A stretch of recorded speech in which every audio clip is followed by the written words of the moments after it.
弊社の世界初のラップトップパソコンの第1号機です。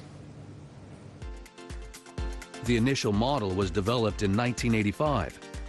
It's around 30 centimeters in size and weighs 4.1 kilograms. The laptop was recognized by a prestigious engineering association based in America. This is from the Institute of Electrical and Electronics Engineers, the IEEE. They declared our laptop a pioneering contribution to the development of portable PCs. We share this honor with all the employees of the company. Our story begins in the 1980s.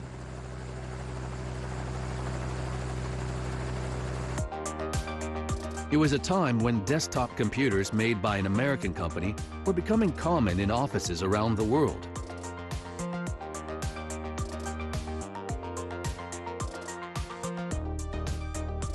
Manufacturers all over were looking to develop their own products and put them out to market.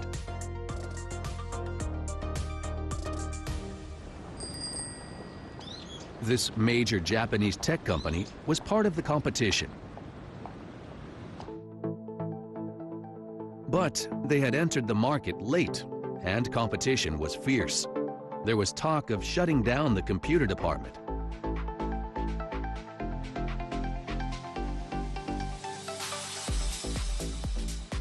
Could nothing be done? The company desperately looked for ideas and came across an interesting concept.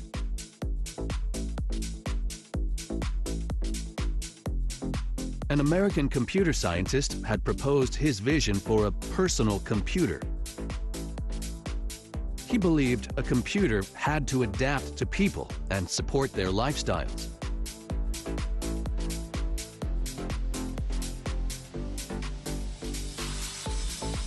This is Kashiwagi Kazuhiko, who oversees the company's computer business. Here's what he heard about the time. Alan Kay, the American scientist, had a vision for a small computer that he called a Dynabook. Rather than humans obeying the constraints of computers, he wanted them to fit into our lifestyles, to be simple enough for a child to use. He envisioned the modern personal computer decades before it actually existed. Computers at the time were in set locations. You did specific tasks on them and returned to your desk after you were done.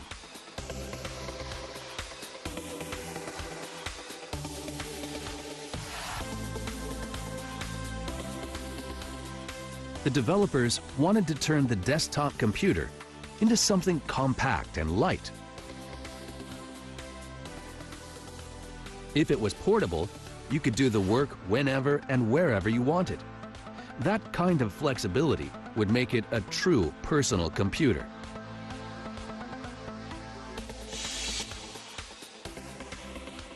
With the concept in place and the survival of their department on the line, the development team got to work, transforming the desktop computer.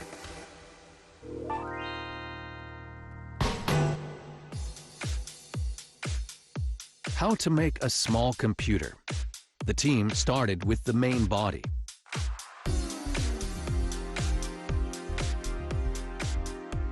They decided on a size that was suitable for carrying. The internals would come after.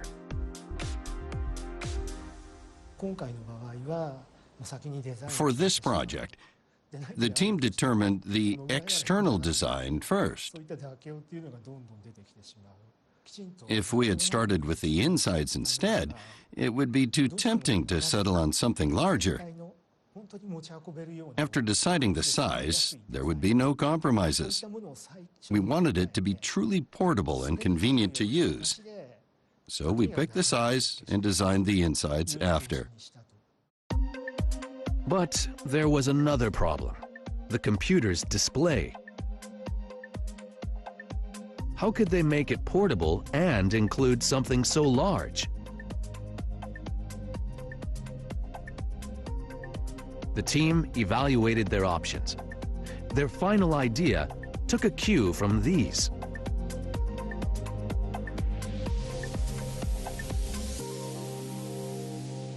Seashells. They would use the so-called clamshell design.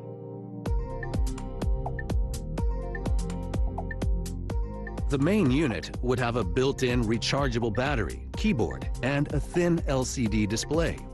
The screen would close like a clamshell for transport.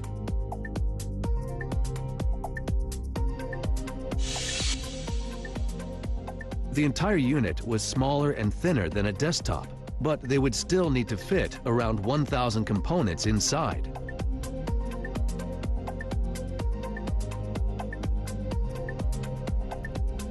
The team started prototyping right away. They soon hit a snag.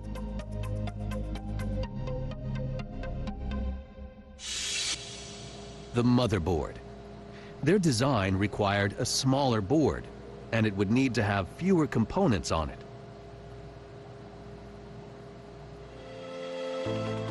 The developers tirelessly searched for options.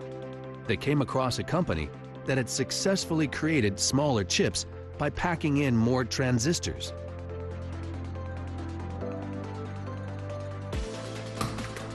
After contacting the company, they were able to secure a supply of these components.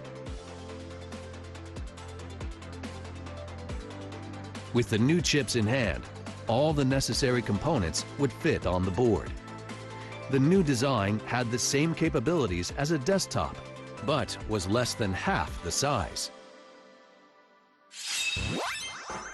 The development team was dedicated to making the computer light and compact.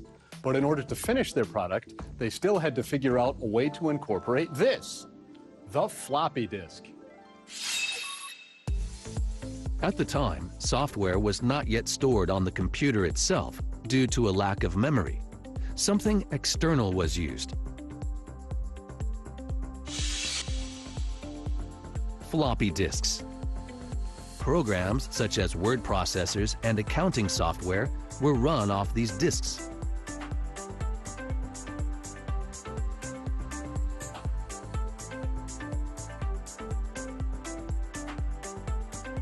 The new device would also need a floppy drive, but they had to save as much room as possible.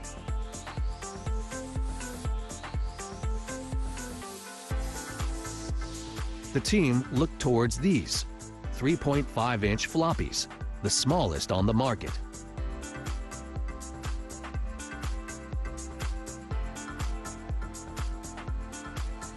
But the software companies were all putting out their programs on the larger 5-inch disks. If they managed to build in a 3.5-inch drive, there still would be almost nothing available on the smaller floppies. At the time, almost all software was distributed on 5-inch disks. Even if the team went through the effort to fit in a 3.5-inch drive, there would be nothing to run on it. If programs weren't available on 3.5-inch disks, then the computer could end up just becoming a useless box. The team headed for America to meet with the top software developer at the time.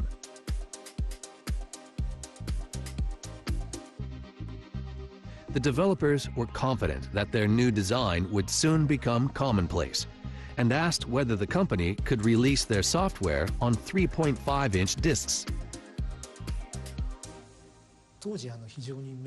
The team visited a very major software company, but were basically turned away at the door.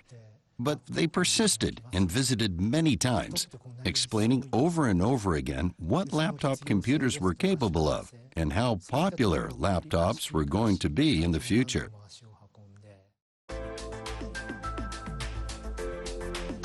The team members spoke with several companies, and through persistence, they were able to establish a strong software lineup for launch. In January of 1985, the laptop was finally ready.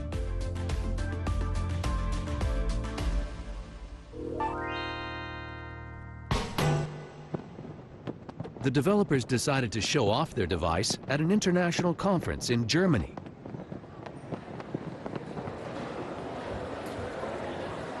They wanted to gauge the reaction in Europe before expanding to the American market.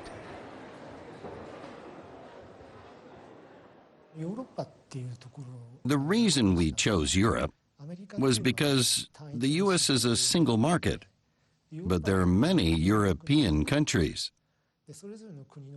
It's true, you have to adjust marketing for each country, but the U.S. is all or nothing.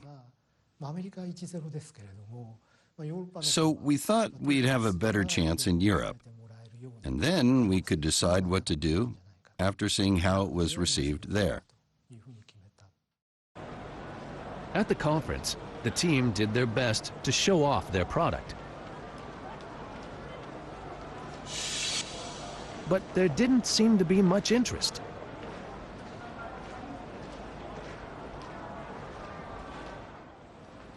As they kept trying, one man stopped for a look.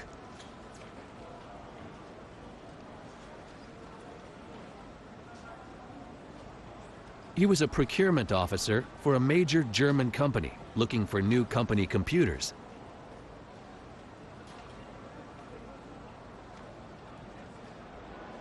It was a perfect chance. Nervously, they handed him a unit. The man placed the device on his lap and flipped open the display. He was very impressed. But could it run the kind of programs his company needed off a floppy disk?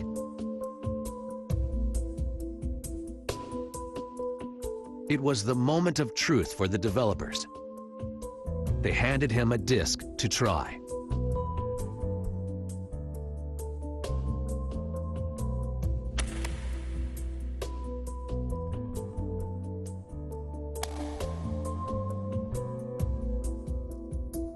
With bated breath, they waited.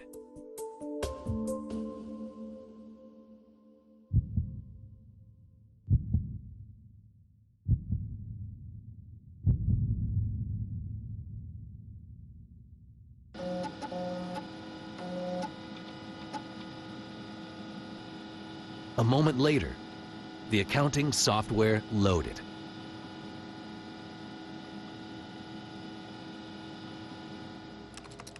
The man tried the keyboard.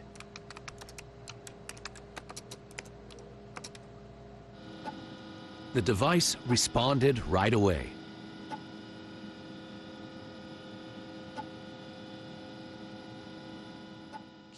The software ran perfectly. I think that really made an impression. The device tapped into a hidden demand among people working in the office. They wanted to be able to move the computer and work somewhere else. It was convenient to be able to do that. No words of mine could express how happy the team was with the success.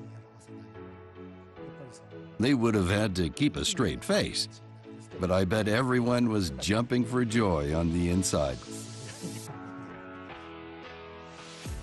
The value of the laptop computer had been recognized. 10,000 units were shipped in Europe after just 1 year, and the company began selling in America soon after.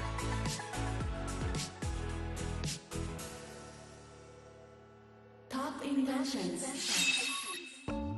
And that was how the company was able to create a new market for portable laptop computers. It's been about 40 years since they hit the market. How do experts view the significance of this model? Let's speak to IT specialist Toda Satoru to learn more.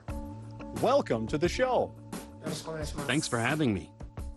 What was the significance of this laptop when looking at the history of personal computers?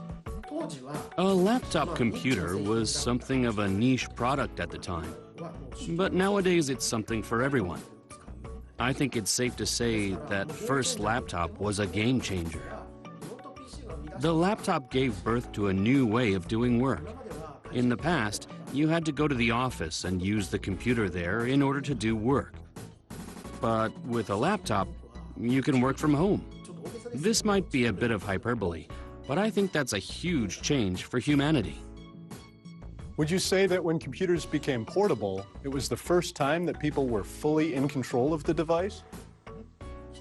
Computers used to be very inconvenient. With a desktop, you're tied to one spot. You loaded data off the floppy disk, but it wasn't convenient to use. They demanded effort from the user. But computers became smaller and faster. And now, in the last 10 to 15 years, they barely leave our side. As the computer became lighter and more compact, we started keeping them around, ready for use whenever we need. What do you think is next for laptop computers? I think they're going to look pretty much the same, but the role of AI on the software side is going to be much bigger. For example, I think translation software, that's been regarded as a bit unreliable, is going to be basically perfect. So in online meetings between people from different countries, they'll all speak in their native languages, and it'll translate what they say immediately. If it's like that, I think meeting online is going to be plain better than meeting in person. This kind of thing is what computers are good at, so I think things will keep moving in that direction. Interesting. Thanks for joining us. It was great talking to you. Thank you.